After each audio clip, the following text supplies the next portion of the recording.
กาแฟผู้ใหญ่กินน้ำพอน้ำเมย์ผู้นี้เล่นมาให้ผู้ใดเล่นมาปัดจะให้เรียกวันมาไก่ประทัด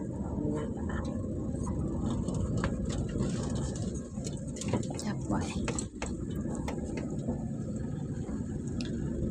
เดินทางอีกเลยพี่น้องเอ้ยขี่รถพาแม่ใหญ่ไปเที่ยวอีกเลยสวัสดีตอนช่วยพาใหญ่เกณฑ์ไปหาหมอ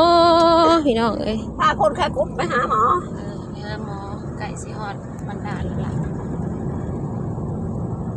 ฮอดบรรดาลแล้วเขาเอาให้งานของมือได้คานี่ก็ได้อันนี้ก็เป็นคันยายวะเป็นคันเป็นตุ่มพี่น้องเอ้ยบอกว่าจะเอาเมยแก้วมานำอยู่กับบ่มาเฮิร์ตอันนั้นนะเบิดเงินหลายเพิ่นหักเริ่มกินเพิ่นกินแล้วคือว่าแล้วมากอะอยากกวดเบิ่งซื่อๆบ่ได้เอาเนี้ยไปกวดความดันให้เราเพราะว่ายาเรามีอยู่อีแม่นะสั่งมาให้เราเลยคือยาทางหมอไปเอาคงขึ้นตลอดกินกะบัดกินบัดลงบ่กินแล้วบัดขึ้นเราก็ยังบอกอยู่ว่ามันก็สิบ่ได้อยู่ตลอดเด้อนี่ของกูอันกวดเมื่อวานนี่ก็เสียนี่มันเสียยังให้ประกาศชื่อมาให้เพราะเราบ่มียังบ่มีแต่เข็มนะนี่แต่เข็มมาแล้วมันกระจายจะพาคุณแม่ไปหาหมออยู่เนาะก็เลยบ่ได้กวดเรื่องนี้แมวอย่าไปคลินิกก่อนบ่ได้เข้าห้องหมอดอกมื้อนี้สิไปคลินิกว่าเรื่องนี้แมวน่ะก็ฮอดแล้วฮอดแล้วเด้นี่น่ะอยู่โนชูลงไปหาเราสิก่อนเด้อไปบอกเราสิก่อนบ่อีแม่เราแห่งอย่าพอเจ้าพายายมาเที่ยวในเมืองแล้วเราถามกับเพื่อนอีเมลว้าวเป็นขั้นพี่น้องไงเป็นแม่ก็ได้เป็นลูกคันลูกไปช่างเป็นน้ำเลือดแม่เลยคันอุ้ยชักแปลงเลือดของมึงเป็นน้ำเลือดเอาล็อกแม่เลยมันล็อกไม่ใช่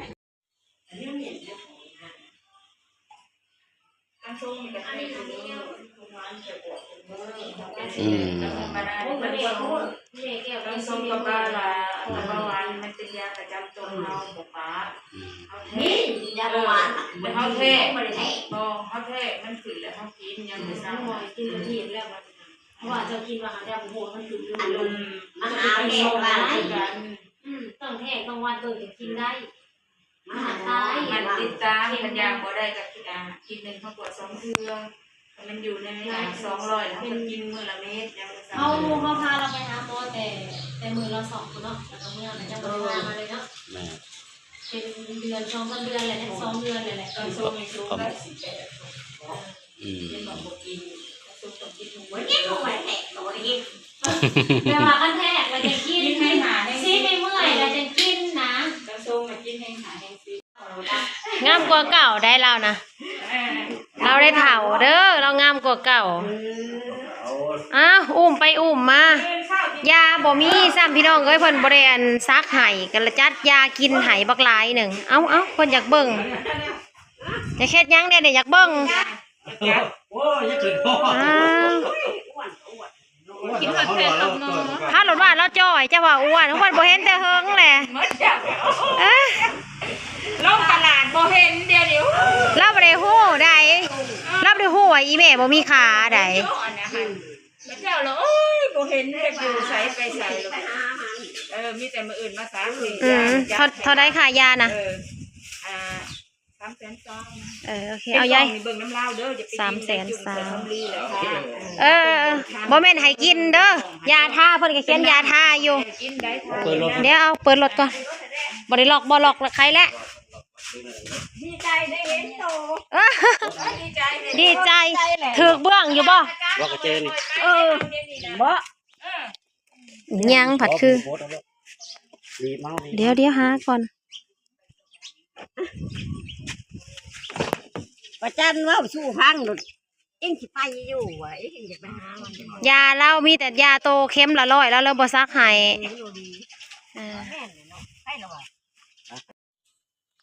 เอามาหอดเทือนเลยพี่น้องเอ้ยไปแล้วก็มาหอดเทือนแล้วพายายไปคลินิกบ่ได้เข้าห้องหมอดอกพี่น้องจ้าไปคลินิกได้ยามาบักหลายหนึ่ง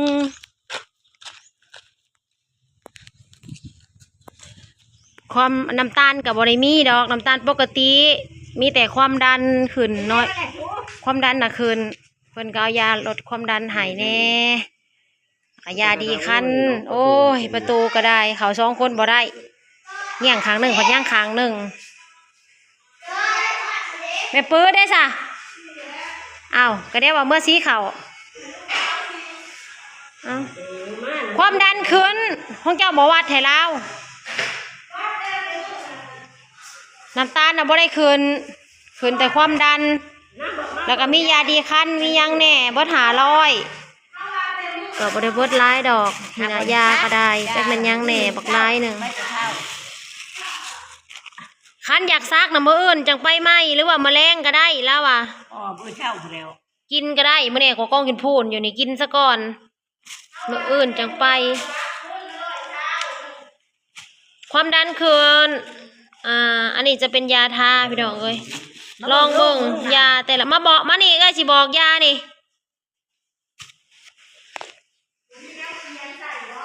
มีบ่ยากดอกอ่านเอาแต่เราเขาไม่ได้บอกว่ายายังมีแต่บอกเศร้าแรงเศร้าเม็ด1 เม็ดหั่นแหละกินไปตามนี่ละกินบ่สุอันนี่แหละเพิ่นจัดให้โตนี่นะยาดีความดันเด้อเป็นแพงนี่ยาดีความดังนี่ยาดีความดันเป็นแพงนี่กินเม็ดเดียวกินแล้ว ยาดีความดัน กินบ่เลย กวาดเลือดบ่ได้เป็นหยังกินแล้วแหละ5 กับ 10 โมง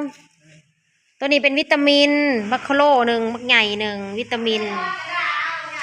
ได้เห็นยังยาทา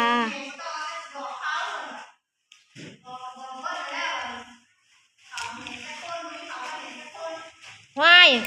ก็ต้องบอกเขาเจ้าว่าเขาแหงอย่าบอกคันเขาแหงจังสิซีให้เฮาบ่มีเวลาได้สิมาอันนี้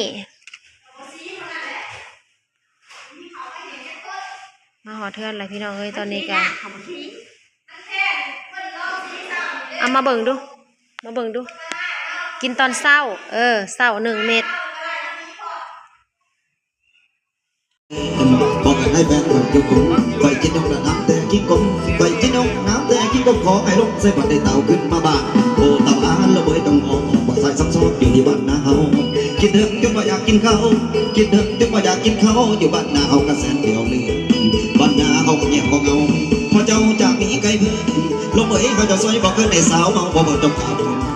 กลับมาแล้วกลับมาถึงรอกระสุนต้องกลับมาใส่ถุงจะเจ้าน่าจะหากเพียงไรก็รู้ตั้งใจไม่เคยสุดโทเกิดมาเพื่อสู้สักอยู่กับเธอเสมออุปสรรคนานาจะรู้หรอกนะว่าเราต้องเจอรู้ไว้ว่าเธอว่าจะพร้อมทุกกรณีน้ำตาดินพอเล่นน้ำพร้อมกันทุกมือการกอดกันพอน้องก็ยอมพี่ใจตรงนี้นะจริงตั้งแต่ตอนใจตรงนี้ไม่จริงซึ่งตั้งตอนไม่ได้ยินไอ้เธอออกกินตาสาวๆมาคือนั่งสับสนและแก่ใจแต่ก็จะจัดความแบบเยอะโอ้เคยพี่สับกับหอยโอ้เคยนะพี่สับกับหอยอย่าท้อถอยยังไม่น้องอีกคนจำทั้งไม่เอาแรงใจอยู่ขอพี่เลยเรารู้ว่ายิ่งอยู่บ่ดีจนพอพี่ละเทียนไม่แต่หมดยามพี่คนจับเส้นสีเบอร์1ปัญหามากมายสลายตั้งกันละตั้งมันเราสู้ใครๆรู้เราท้อต่อบนจะเหงาไม่เกี่ยวมือสามสู้ทุกอย่างมีเพียงเราตั้งใจสู้เขา